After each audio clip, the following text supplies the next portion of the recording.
Curtis "Cocky" Warren, once called Britain's Pablo Escobar, went from the streets of Liverpool to becoming one of Europe's most powerful drug traffickers.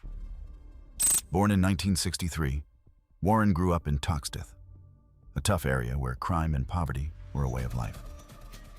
But Cocky wasn't just another street hustler. He was smart, disciplined, and incredibly ambitious. By the 1980s, he'd worked his way up the criminal ladder, forming international connections that stretched from the UK to Holland, South America, and the Middle East. He didn't just deal drugs, he built a business empire. Interpol once said Warren's network was moving hundreds of millions of pounds worth of cocaine and heroin across Europe every year.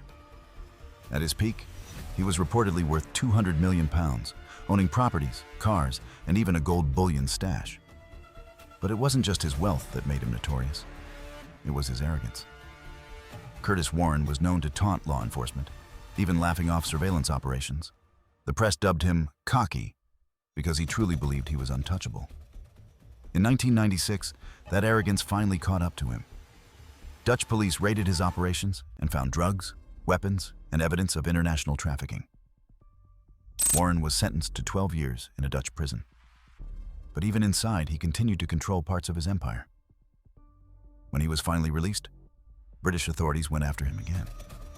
In 2009, he was convicted of conspiring to smuggle 1 million pounds worth of cannabis, a far cry from his earlier empire, but proof that he couldn't leave the game behind.